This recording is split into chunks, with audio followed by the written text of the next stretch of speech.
Hello my dear student, कैसे हैं आप? यस, मैथ डिस्कशन पॉइंट में आपका स्वागत है। आज अनुपात पर कुछ और आगे चर्चा करेंगे। जैसा कि कल आपने देखा कि दो राशियों का तुलनात्मक स्वरूप ए रेशियो बी यानी कि ए संबंध बी भिन्नात्मक रूप में ए बटा बी लिखा जा सकता है, दो राशियों के बीच होता है। आज इस क्रम में थोड़ा अलग ढंग से सोचना है कि यदि दो अनुपात ए रेशियो बी बराबर सी रेशियो डी हों तब इसे A ratio B proportion C ratio D यानी कि ए संबंधे बी समानुपाते सी संबंधे डी या समानुपात कहते हैं।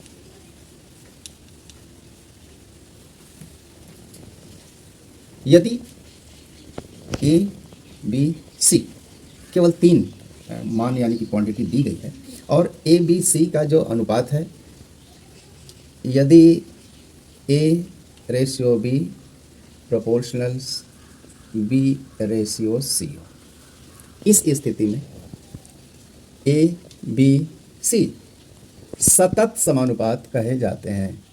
ये सतत समानुपात हैं। जब कोई समानुपात होता है product of external term is equal to product of internal term, यानी कि A ratio B C ratio D में ए गुणे डी बराबर बी गुणे सी। इसका उपयोग आगे क्वेश्चन में आएगा कि किस तरह से मान रखा जाता है। और सतत में यही क्रम होगा, यानी B square is equal to A C. अब कुछ प्रश्न इसमें आपके सामने रख रहा हूं। जैसे प्रश्न एक है,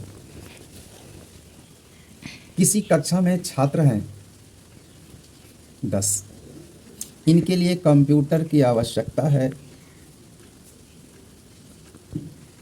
30,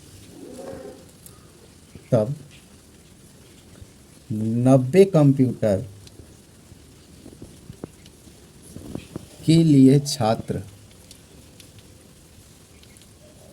कैसे निकाला जा सकता है? इसका सलूशन देखें। इस अनुपात से ही लगाया जाएगा। छात्र पहली राशि है और यह दूसरी राशि, इनमें जो संबंध है कि 10:30 समानुपात है। कंप्यूटर दूसरी राशि है, यानी कि तृतीय टर्म इसका नहीं पता है, तो यक्ष संबंध है। इसको आप उसी समानुपात के नियम से तुरंत लगा देंगे।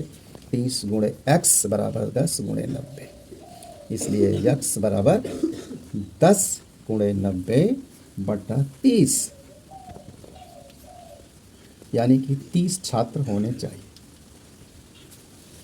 अगला क्वेश्चन देखें। ये क्वेश्चन बहुत ही इंपॉर्टेंट है, इनका बहुत उपयोग है। जैसे यहाँ पर ए रेशियो बी का मान 2:3 है और बी रेशियो सी का मान 4 संबंध 5 है, तब ए रेशियो सी बताइए। इसके लिए क्या करेंगे? ए का मान भी बी के पद में और सी का मान भी बी के पद में आना चाहिए। इसका सलूशन देखें।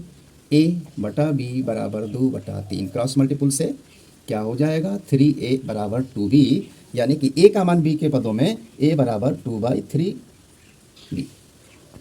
ए को बी के रूप में इस तरह से लिख सकते हैं। इसी प्रकार यहाँ b बाई सी 4/5 है, क्रॉस मल्टीपुल कर दें। 5b is equal to 4c, यानी कि c बराबर 5/4, c बराबर 5/4b, यानी कि a का मान भी आप b के पद में जान गए और c का मान भी जान गए। इसलिए a रेशियो c बराबर 2/3b अपान 5/4b, क्वांटिटी का b के पद में, यानी कि सेम यूनिट है। 4 2 8/15, ये इस तरह से गुणा कर दिया जाता है। अगला क्वेश्चन देखें। इस क्वेश्चन किसी राशि को कैसे डिस्ट्रीब्यूट किया जाता है या किसी कंपाउंड में मात्रा कैसे है। जैसे किसी एलॉय में जिंक और सिलिकॉन, इनका जो अनुपात है वह मान लीजिए 2:3 है, तो 20 ग्राम में जिंक कितना है? इसके लिए क्या करेंगे? इसका सॉल्यूशन सबसे पहले अनुपाती योग, अनुपाती योग ज्ञात करते हैं, अन्यथा वह समीकरण का रूल हो जाएगा x मान के लगाने का।